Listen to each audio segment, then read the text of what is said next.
Vamos lá para a regra do amor número 33 do livro As 40 Regras do Amor, a Novel of Rumi, poeta islâmico, persa, né? Independente da religião. Bom dia, Van! Tudo bem? Bem-vinda ao Antio. Sejam bem-vindos. Vamos lá, hoje falando então da regra do amor número 33. Estamos aí caminhando para a reta final, chegando na regra número 40 e terminando essa série de lives, né? Que eu me propus a fazer lá no começo no 25º dia de Sagitário, que eu não lembro qual dia era do gregoriano, mas era uma época de milagres, e agora a gente está aí no mês de Capricórnio, caminhando hoje para a lua cheia, né? Então, a energia máxima de Capricórnio. Capricórnio é um signo de pessoas muito determinadas, muito determinadas. Pensa na determinação. Então, vamos aproveitar a energia que está disponível aí, né, da luz de Capricórnio e trazer para a gente, né, manifestar aqui hoje, agora. Bom dia, Carmen. Então, aguardando um pouquinho aí as pessoas chegando, até eu dizer a regra número 33, vou relembrar então a regra no número 32, né, de ontem. Quem perdeu os outros vídeos estão todos disponíveis aí no Instagram, na playlist As 40 Regras do Amor. No Instagram chama listas, e no IGTV tem lá listas, e aí é só acessar. No YouTube são playlists, né, de vídeos. Ainda não disponibilizei lá no meu YouTube, mas em breve vão estar lá também. Por enquanto, acessem aqui no Instagram, quem perdeu algum dia e tiver curiosidade. Então, a regra número 32 de ontem fala que nada deve ficar entre você e Deus, né? Nem os ministros, nem os padres, nem os rabinos, nem outro líder religioso. Para evitar qualquer tipo de idolatria, né? Então, essa regra vem a hora que o Chans fala pro Rumi, né, que nunca tinha bebido uma garrafa de vinho. Bom dia, Rose. O Rumi nunca tinha bebido uma garrafa de vinho, e o Chans fala para ele que ele precisa ir numa taverna comprar 2 garrafas de vinho e conversar ainda por cima com o vendedor de vinho, que era um bêbado. E ele volta para casa, tem uma discussão com o filho, e depois, triste e envergonhado, né? Bom dia, Sandra. Triste e envergonhado aí com essa conversa com o filho dele, eles vão para o jardim, tá nevando, e aí o Chans fala sobre essa regra do amor, a número 32. A história segue, né? Acontece bastante coisa antes da regra número 33, eu não vou conseguir falar sobre tudo. Mas tem agora eu esqueci o nome o fanático, um capítulo sobre um professor que é fanático. Ele é um fanático religioso do Islã. E ele está conversando lá entre os professores, ele também é um professor, assim como o Rumi, dizendo que você viu o que aconteceu, fazendo uma fofoquinha básica, assim, né? Você viu, o Rumi foi na taverna, Rumi comprou vinho. E aí ele fala, né, que ele sabe que o Rumi está sendo influenciado, está tendo aí uma má influência do Shams, né? Ele fala que que o Rumi não deveria nem ter deixado o Chans entrar na casa dele. A partir do momento que ele permite o Chans na vida dele, a vida dele começou a ruir, porque ele foi comprar 2 garrafas de vinho na taverna, né? E aí, gente, assim, pode parecer um absurdo, né? Um absurdo hoje em dia a gente acusar uma pessoa de uma coisa assim horrível, que foi comprar 2 garrafas de vinho, sendo que hoje aqui no Ocidente a gente compra a bebida que a gente quiser, a hora que a gente quiser, enfim.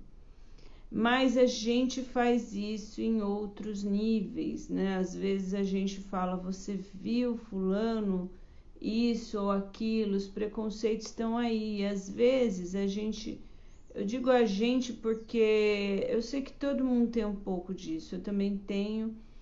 Trabalho bastante para tirar todos os meus preconceitos e tal, mas assim, eu percebo que a maioria dos preconceitos são coisas que muito esquisitas. Tipo, você viu aquelas 2 pessoas se beijando em público, né? Então, assim, é um beijo. E aí? Qual o problema? Né? Mas ainda tem gente que se horroriza, assim, fica horrorizado com pessoas. Você viu aquela pessoa começou a dançar do nada. Tava dançando, né? Cantando,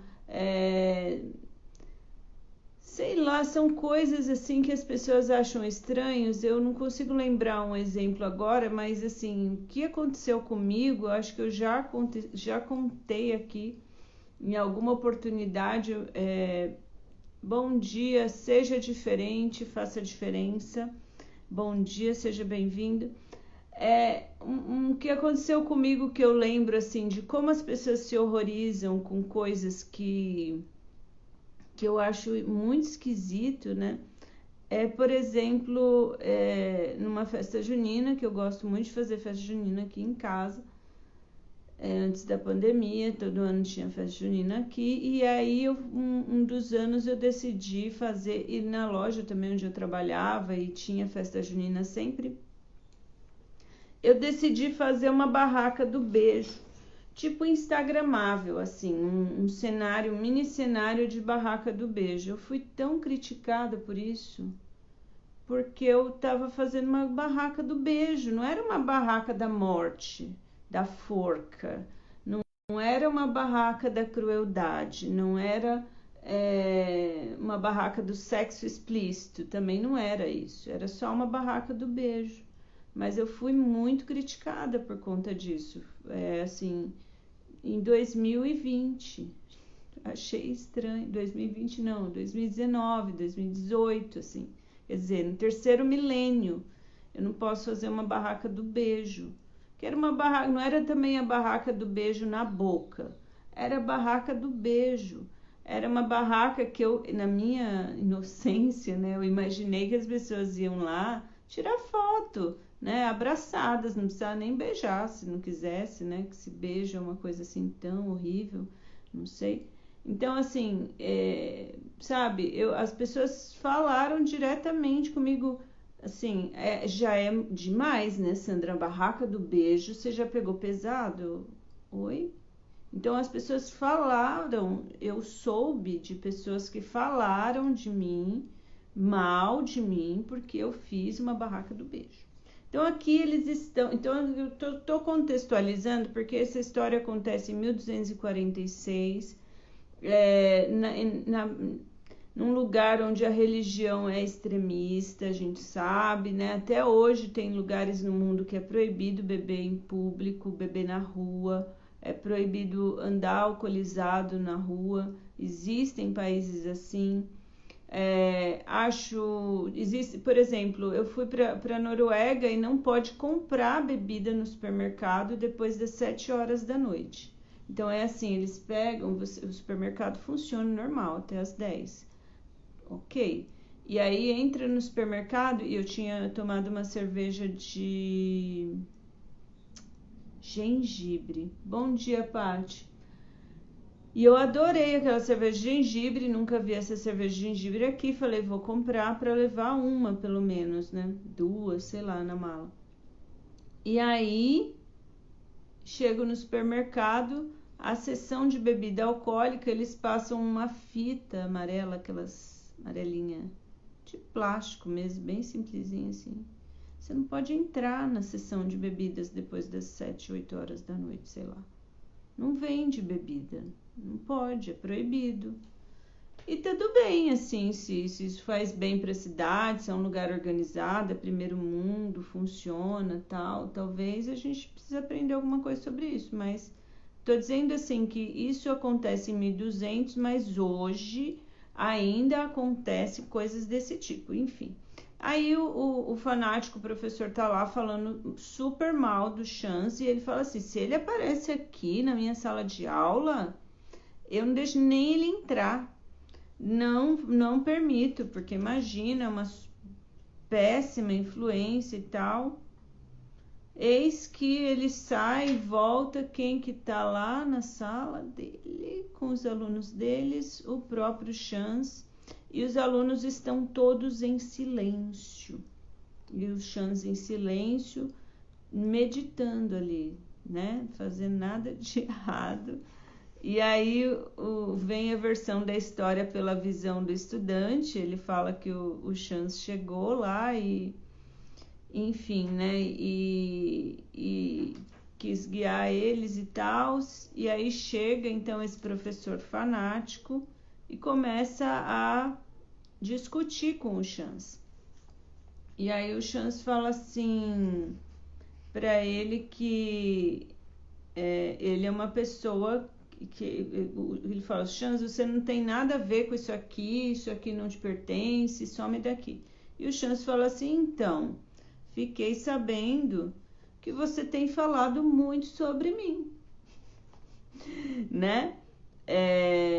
Então ele fala assim, aí o professor responde, fala, é a minha opinião. Ele fala desse jeito aqui, ó. Eu disse coisas sobre você, eu não tenho que falar sobre isso com você.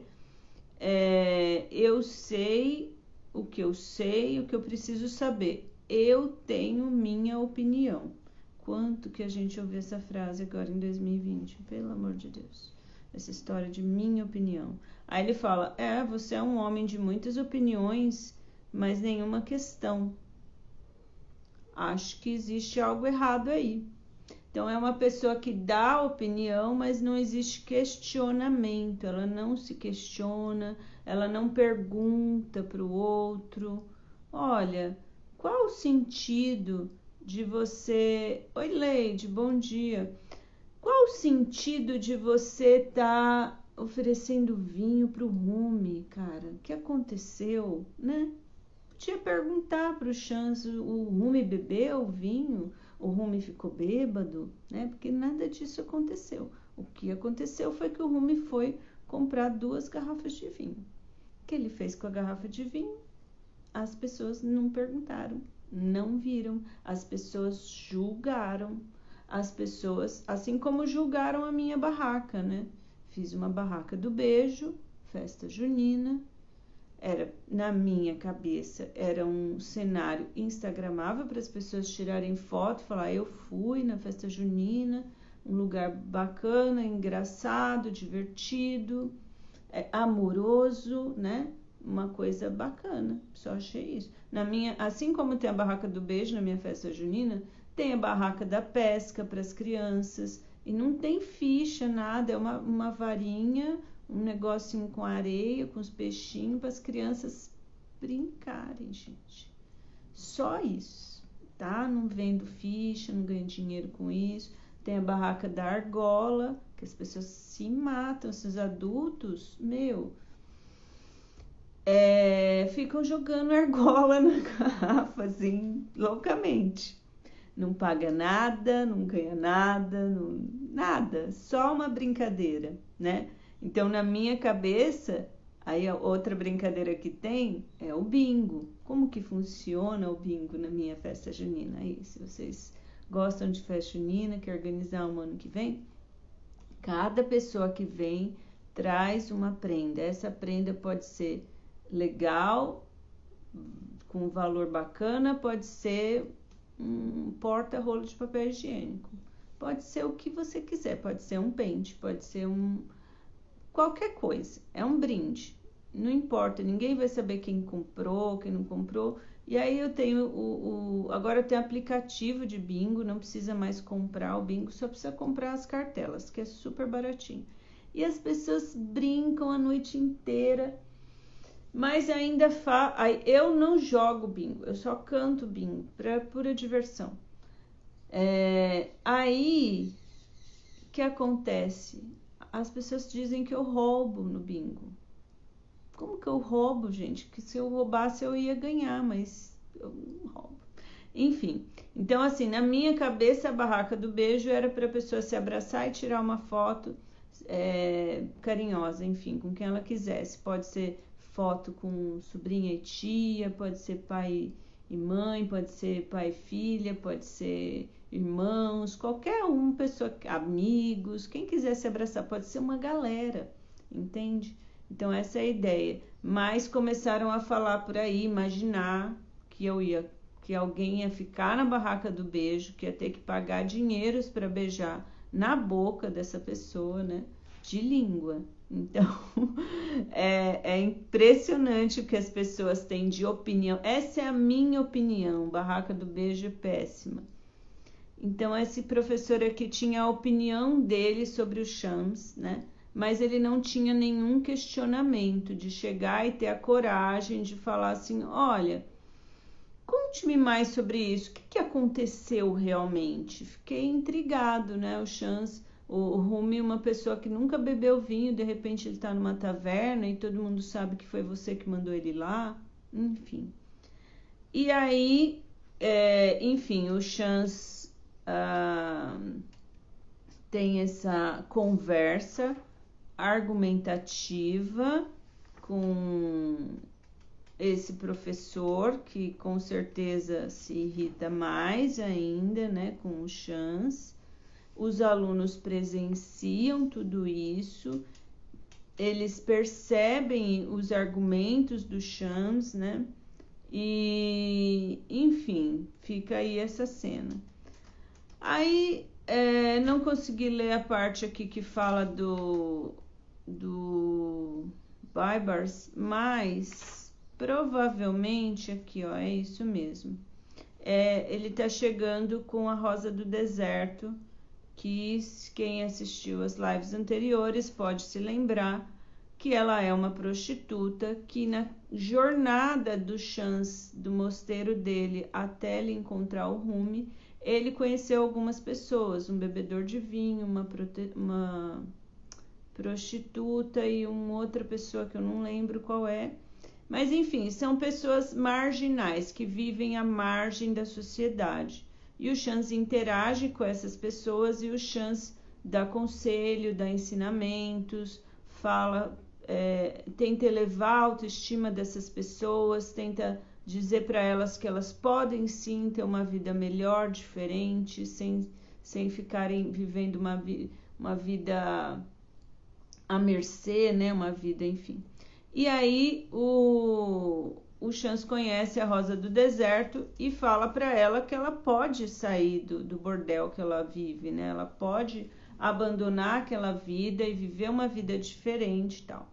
E chega um determinado dia que ela realmente tem a coragem de sair de lá, correndo o risco de morte, né? Porque o patrão dela podia mandar alguém ir atrás dela e matar ela, né? A gente está falando de 1200 e pouco. Era assim que as coisas funcionavam, ainda é assim, infelizmente, né? Ainda existem esses casos de pessoas que acreditam que assassinar outra pessoa é uma solução, enfim. Porque pensa, né? Vamos pensar junto aqui. A prostituta fugiu, ela era tipo uma escrava dele, né? Ok. Perdeu a escrava, perdeu. Aí ele vai e mata a escrava. Ficou sem escravo. Mas aí vai as outras ficarem com medo. É verdade, infelizmente. Mas eu acho que também pode ser visto de outra forma. Elas podem ver assim, já que o meu fim é esse mesmo, né? Vou morrer de qualquer jeito, pronto, enfim. E aí vem um capítulo sobre a Querra. Outra coisa que esse professor fala assim, olha, depois que o Chance foi para casa do Rumi, a cabeça dele virou.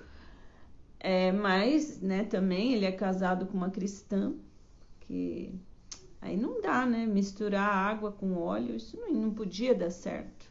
Então, assim, ele tem uma série de preconceitos. A mulher do Rumi, o Rumi segue o islamismo. A esposa dele é cristã, mas ela se converteu ao islamismo, mas o fanático fala assim, se converteu. Imagina. Não existe essa história de conversão. A pessoa é uma coisa e pronto, acabou. Enfim, a Querra tá lá preocupada, né, com a situação toda que está acontecendo e o Chance, como sempre, tranquilo.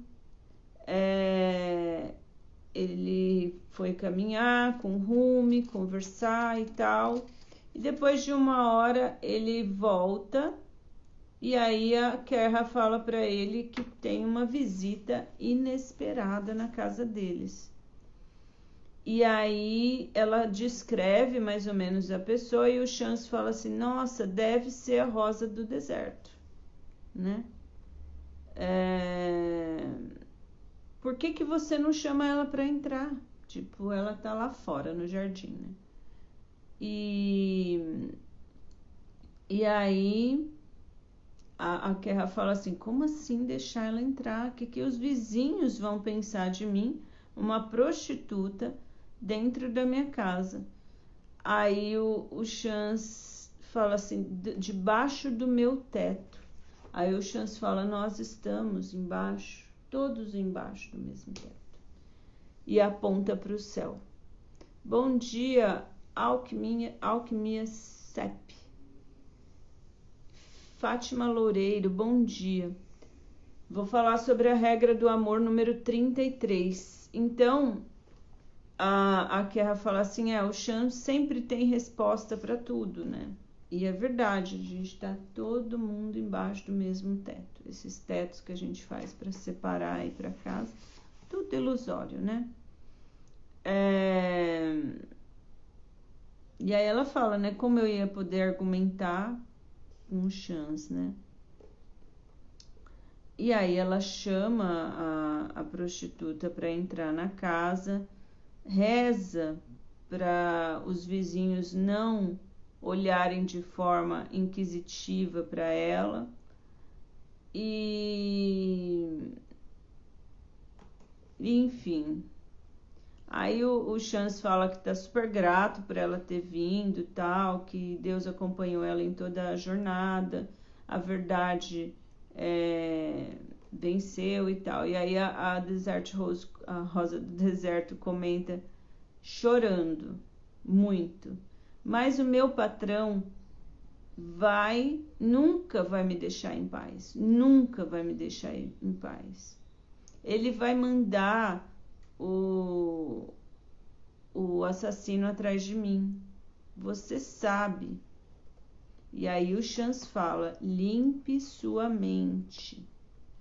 E aí vem a regra número 33. Regra do amor número 33. Enquanto todos neste mundo se esforçam para chegar a algum lugar e se tornar alguém, apenas para deixar tudo para trás após a morte, você almeja o estágio supremo do nada. Viva esta vida tão leve e vazia como um número zero. Não somos diferentes de um pote. Não é a decoração externa, mas o vazio interno que nos mantém retos. Assim mesmo, não é o que aspiramos a alcançar, mas a consciência do nada que nos mantém. Achei essa regra sutil e densa ao mesmo tempo. Paradoxal. Então, eu vou ler novamente. Regra do amor, número 33, das 40 regras do amor.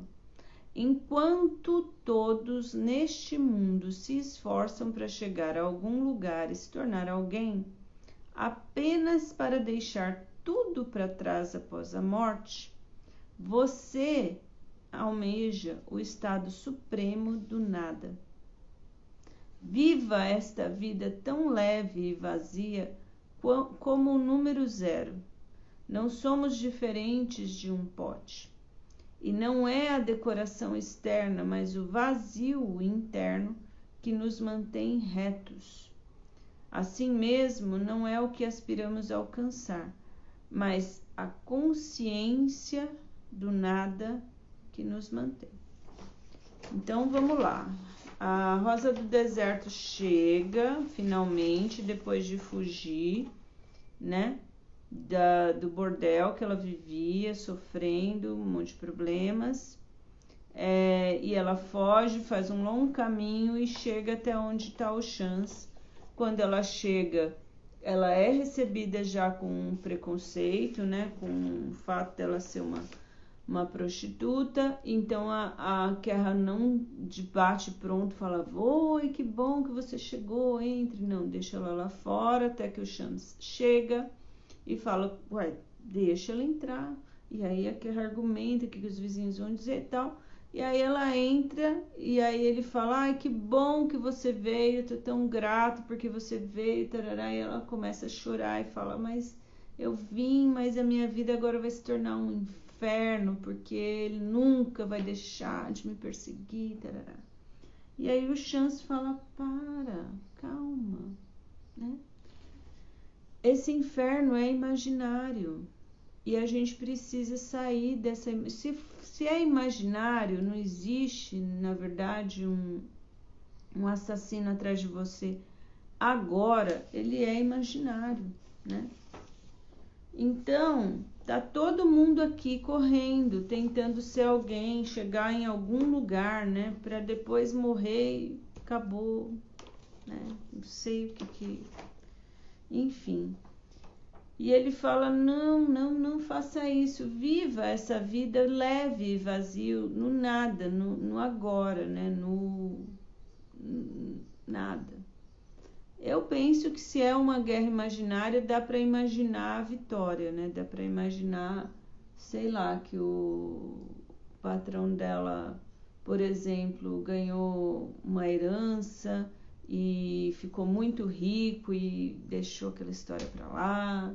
Dá para imaginar que ele se apaixonou loucamente por alguém, está muito feliz, não lembra mais que ela existe. Dá para imaginar várias coisas boas, mas o convite do Chance é: viva essa vida tão leve e vazia como o número 0. Porque a gente não é diferente de um pote, né? No cristianismo chama vaso, né? Deus é o oleiro e nós somos o vaso. Um vaso. A gente não é uma estátua. A gente não é uma rocha. A gente não é uma coisa totalmente preenchida. A gente é um vaso. A gente é um oco, né? É isso que fala. Porque precisa de um oco para receber, para preencher. E nós somos desejo em movimento. A Cabala também fala isso, que nós somos um recipiente. Um recipiente que quer receber luz. Luz é o que a gente quer e precisa, mas a gente quer merecer essa luz. Mas ele fala assim, que o que mantém um vaso em pé é justamente o vazio dele. E a gente não quer esse vazio, a gente quer a consciência desse nada que nos mantém. A consciência do nada, né? Então, é isso. Ele pede para ela parar de se encher de coisas ruins, né? Para tudo. E aí continua a história. Eles falam assim: vamos lá, preciso ensaiar e tal. Ensaiar a gente está ensaiando uma dança, a gente vai dançar como assim dançar? A Kera acha aquilo estranho. Então, os dervishes, na maioria das vezes, eles são conhecidos como aqueles dançarinos, né? Eles usam uma roupa rodada, um chapéuzinho vermelho na cabeça, tipo esse aqui, ó. Isso, ó. Tá vendo? Esse chapéu cone na cabeça, uma roupa que parece um vestido, né? Tá vendo? Uma saia rodada, e eles rodam muito para entrar num estado alterado de consciência. Roda, roda, roda, roda, como quando para entrar no estado alterado que a gente entre em estado alterado de consciência, sei lá, consumindo muito álcool, consumindo droga, consumindo anestésico, sei lá. Tem gente que comenta, né, que fez uma cirurgia ou precisou passar por um procedimento e aí entra em estado alterado de consciência, porque são drogas, né, na verdade, que está sendo ingerido no corpo de uma forma lícita, né, que é através do hospital, mas entra em estado alterado de consciência da mesma forma. Os dervishes, os índios aqui, por exemplo, entram em estado alterado de consciência usando a ayahuasca ou rapé ou mesmo a dança, né, e o canto. Eles dançam em roda e fazem os batuques todos de uma forma repetitiva que entra em estado alterado de consciência. E o dervish entra em estado alterado de consciência dançando, rodando, rodando, rodando, rodando. Então, ele fala que ele vai ensinar essa dança para o Rumi. Pronto, acabou, né? Agora, um dia manda ele para a taverna comprar vinho, outro dia manda ele dançar. Aí não dá, né? Aí realmente é um problema, né? Bacana é esse cara aqui, ó. Certo tá esse cara que manda assassinar as pessoas. Esse é legal. Enfim, tô sendo irônica, mas é isso. Eles vão ser criticados provavelmente porque eles vão dançar. É isso. Se você critica alguém porque a pessoa dança, pare com isso. Não faça isso. Não faça isso. Se você é criticado porque você dança, dança mesmo assim, tá? Então foi essa a regra do amor número 33. Amanhã eu volto com a regra do amor número 34. Só recapitulando, então a regra do amor número 33 é vá para o vazio, para o nada, para o centro, para o agora. São vários nomes para dizer a mesma coisa. Se você se sente perseguido, sua vida está cheia de problemas, veja se esses problemas são reais desse minuto, ou se você está trazendo um problema possível, futuro, e vivendo ele no agora. Agora tá tudo bem. Se você está nessa live, provavelmente é porque tá tudo bem. Se você está assistindo essa live gravada nesse momento, é porque tá tudo bem. Então fica no agora, tá? No zero. Não pense o que vai ser amanhã, o que foi ontem. Zero. Nós somos um pote e nós queremos desenvolver essa consciência de vazio, de recipiente, de que vai receber as bênçãos e maravilhas, sim. Então amanhã eu vou falar sobre a regra número 34 das 40 regras do amor. Amanhã é sábado, mas como eu me comprometi a entregar isso como Natal, não sei se vai dar, mas eu estou fazendo o possível, né? Amanhã, sábado passado eu não fiz a live porque eu estava lá no meu retiro, no sítio da Dona Rica, maravilhoso, que eu recomendo vocês, quem puder, né, vir para o retiro. Em breve a gente vai ter um outro. Mas amanhã estarei aqui com a regra do amor número 34, às 8h30 da manhã. Então, concluindo aí essa jornada onde estou trazendo para vocês estes ensinamentos sufistas. Sufismo é a mística do Islã, né, que eu encontrei nesse livro que não tem tradução em português ainda. E então me comprometi a trazer essas 40 regras há algum tempo.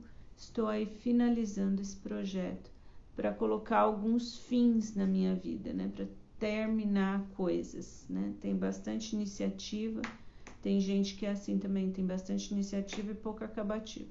Tem bastante acabativa, mas confesso que tem algumas coisas que estão pendentes, preciso terminar.